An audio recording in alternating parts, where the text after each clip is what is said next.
Hello students, सुश्री classes में आपका स्वागत है। आज हम क्लास 11th के सेकंड चैप्टर के किसी नए बिंदु को लेकर आए हैं। अभी तक आपने मेरे चैनल को सब्सक्राइब नहीं किया होगा तो जरूर सब्सक्राइब करिए और अच्छा लगे तो लाइक करिए और दूसरों से भी शेयर करिए। तो चलिए आज हम शुरू करते हैं क्लास 11th के बिजनेस स्टडीज का सेकंड चैप्टर, व्यावसायिक संगठन के स्वरूप, फॉर्म्स ऑफ बिजनेस ऑर्गेनाइजेशन। अब ये जो व्यावसायिक संगठन है, ये संगठन स्वामित्व के आधार पर अलग अलग प्रकार का होता है। स्वामित्व के आधार पर यानी उस व्यवसाय का स्वामी कौन है, मालिक कौन है। तो कुछ व्यवसाय ऐसे होते हैं जिनका मालिक कोई एक व्यक्ति हो या कोई किसी सरकार के सहयोग के माध्यम से शुरू करता है। कुछ संगठन केवल सरकार के होते हैं। तो आज हम यहाँ देखेंगे कि स्वामित्व के आधार पर व्यावसायिक संगठन के रूप कौन कौन से हैं। इसके अंतर्गत पहला आता है निजी क्षेत्र के उपक्रम।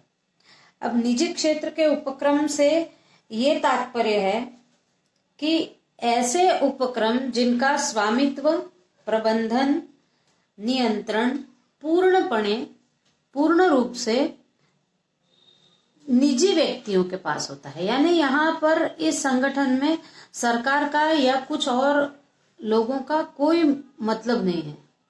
किसी व्यक्ति ने या कुछ व्यक्तियों ने मिलकर अपना ही पैसा जमा किया, अपने ही पैसों से कोई उपक्रम चालू किया और उसका पूरा अधिकार उन्हीं लोगों के पास है जो इस क्षेत्र में शामिल है।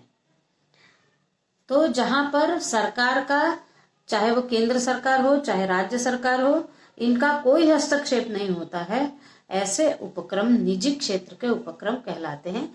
केवल सरकार द्वारा बनाए गए कुछ कानूनों को इनको मान्य करना होता है, बाकी सरकार का हस्तक्षेप इसमें नहीं होता। फिर दूसरा है सार्वजनिक क्षेत्र के उपक्रम। तो सार्वजनिक क्षेत्र के उपक्रम में ऐसे उपक्रमों का स्वामित्व केवल केंद्र सरकार या राज्य सरकार के पास होता है और इसमें बदलाव करने का भी किसी भी व्यक्ति को अधिकार नहीं होता है। जो भी प्रबंधन किया जाएगा, संचालन किया जाएगा, नियंत्रण किया जाएगा, वो सारा राज्य या केंद्र सरकार के द्वारा ही किया जाएगा। इसमें किसी भी बदलाव के लिए इच्छुक भी हो कार्यकर्ता तो भी वो कोई बदलाव नहीं कर सकते। इसमें पूंजी जो होती है वो सरकार लगाती है, इसलिए सरकार के पास उस उपक्रम से संबंधित सारे अधिकार होते हैं। फिर है संयुक्त क्षेत्र के उपक्रम। संयुक्त क्षेत्र के उपक्रम के अंतर्गत ऐसे उपक्रम है जिनका स्वामित्व, नियंत्रण, प्रबंध संयुक्त रूप से सरकार का और निजी व्यक्तियों का होता है। यानी इसमें सरकार का भी शामिल होती है, सरकार भी, और कुछ निजी व्यक्ति भी शामिल होते हैं। यानी कुछ लोग भी शामिल होते हैं जो सरकार से अनुदान वगैरह लेकर चलाते हैं, तो उनको सरकार की बातें भी मानना पड़ती है। यानी इसमें दोनों शामिल होते हैं, निजी क्षेत्र भी होते हैं और सार्वजनिक क्षेत्र भी होते हैं। ये संयुक्त क्षेत्र कहलाता है। फिर है बहुराष्ट्रीय कंपनियां। यानी कुछ ऐसी कंपनियां होती हैं जिनका व्यापार केवल अपने ही देश में नहीं बल्कि बहुत सारे अन्य देशों में भी फैला होता है। तो ऐसी कंपनियां जिनके ऑफिसेज और भी अन्य देशों में हो या जिनका व्यापार अन्य देशों के साथ भी चलता है, तो वह बहुराष्ट्रीय कंपनियां कहलाती हैं, जिनको MNC कहते हैं। फिर है वैश्वीय उद्यम। वैश्वीकरण का अर्थ क्या हुआ कि पूरा विश्व एक बाजार के रूप में जब आ जाता है तो उसको वैश्वीकरण कहते हैं। यानी प्रत्येक देश की वस्तु किसी दूसरे देशों में भी आसानी से प्राप्त हो जाती है और दूसरे देशों की वस्तु अपने देश में भी आसानी से प्राप्त हो जाती है। तो ये वैश्वीय उपक्रम कहलाता है। ये पारस्परिक आत्मनिर्भर रहते हैं, एक दूसरे से व्यापार करते हैं और अपने संसाधनों का विदोहन एक ऐसी दिशा में करते हैं जहां उनको ज्यादा फायदा होता है। तो हम अभी देख लिया हमने स्वामित्व के आधार पर व्यावसायिक संगठन के रूप। अब हमको देखना है व्यावसायिक उपक्रमों के प्रकार। तो व्यावसायिक उपक्रम कितने प्रकार के होते हैं, यहाँ देखते हैं हम। व्यावसायिक उपक्रम के प्रकार में पहला एकाकी व्यापार। अब एकाकी व्यापार यानी सबसे पहले जब मनुष्य बिल्कुल जंगलों में रहता था, धीरे धीरे वो ग्रुप में रहने लगा, फिर धीरे धीरे उनके समाज निर्मित हुए, फिर लोगों को ये समझ में आया कि हमको कुछ काम करना चाहिए, तब उन्होंने जो एक व्यक्ति काम करना शुरू कर दिया, तो वही धीरे धीरे एकाकी व्यापार के रूप में सामने आने लगा। अब एकाकी व्यापार का मतलब ये हुआ कि ऐसा व्यापार जिसे कोई व्यक्ति अपनी बुद्धि, चातुर्य और पूंजी का उपयोग करके उद्योग स्थापित करता है और उसका संचालन, लाभ हानि वो स्वयं रखता है। एकाकी व्यापार का मतलब है कि व्यक्ति अपने बुद्धि, चातुर्य और पूंजी से स्वयं संचालित लाभ, यानी अपनी बुद्धि लगाएगा, अपना चातुर्य और केवल अपनी पूंजी लगाएगा। यानी एक व्यक्ति इस प्रकार का व्यवसाय शुरू कर सकता है जो अपनी बुद्धि, चातुर्य से अपनी पूंजी लगाकर खुद उस उद्योग को चलाता है, स्वयं संचालित है, और लाभ हो चाहे हानि हो वो उसकी स्वयं की होती है, वो स्वयं रखता है। लाभ हो तो भी वो रखता है और हानि हो तो भी उसी को हानि झेलनी पड़ती है, अकेले को। और इसमें वो किनकी मदद ले सकता है? परिवार के लोगों की मदद ले सकता है, लेकिन वो बाहरी लोगों को शामिल नहीं करता है इसमें। किसी की मदद लगी है, कोई दुकान चला रहा है, किराना दुकान चला रहा है, तो आज किसी ने सामान दे दिया है, तो कुछ देर बाद परिवार के किसी अन्य सदस्य ने सामान दे दिया, तो भी ये एकाकी व्यापार ही कहलाएगा, क्योंकि ये केवल परिवार से मदद ले रहा है। इसकी परिभाषा में जेम्स स्टीफेंस ने ये परिभाषा दी है कि एकाकी व्यापार से अभिप्राय उक्त व्यक्ति से है, उस व्यक्ति से है जो समस्त कारोबार सिर्फ अपने लिए करता है। वो पूरा कारोबार, उसका संचालन, उसका प्रबंधन, उसका प्रशिक्षण, उसका सब अपने लिए करता है, उसमें किसी और का शामिल होना नहीं पाया जाता है। फिर है एकाकी व्यापार के लक्षण और विशेषताएं। एकाकी व्यापार के लक्षण में पहला है एकाकी स्वामित्व।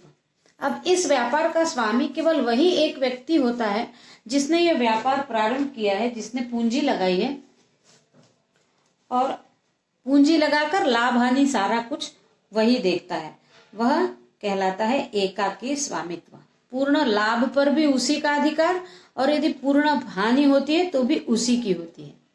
फिर है असीमित दायित्व।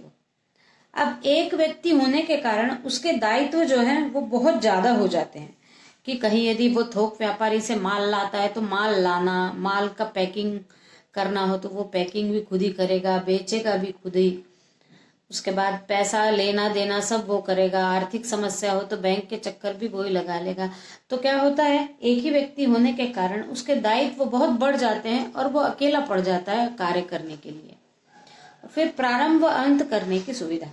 जब व्यापार में कोई और शामिल नहीं है तो शासकीय और वैधानिक प्रतिबंध न्यूनतम होने के कारण एकाकी व्यापार को प्रारंभ करना और अंत करना सुविधाजनक और सरल हो जाता है, क्योंकि इसमें शासकीय वैधानिकता बिल्कुल नहीं है और शासकीय नियमों को ज्यादा पालन नहीं करना पड़ता है। शासकीय नियम कानून ज्यादा न होने के कारण वो कब प्रारंभ करेगा व्यवसाय और कब अंत करेगा ये अपनी सुविधा के अनुसार वो कर लेता है। उसके बाद है व्यावसायिक स्वतंत्रता, यानी एकाकी व्यापार में ये स्वतंत्रता है व्यवसाय करने की कि वो किस व्यवसाय का चुनाव करे। मान लो उसको ऐसा लगता है कि ये व्यवसाय मेरा ठीक नहीं चल रहा है तो मैं कुछ और व्यवसाय करना चाहता हूँ, तो उसको उस व्यवसाय को चुनने की स्वतंत्रता होती है। फिर है सीमित कार्यक्षेत्र।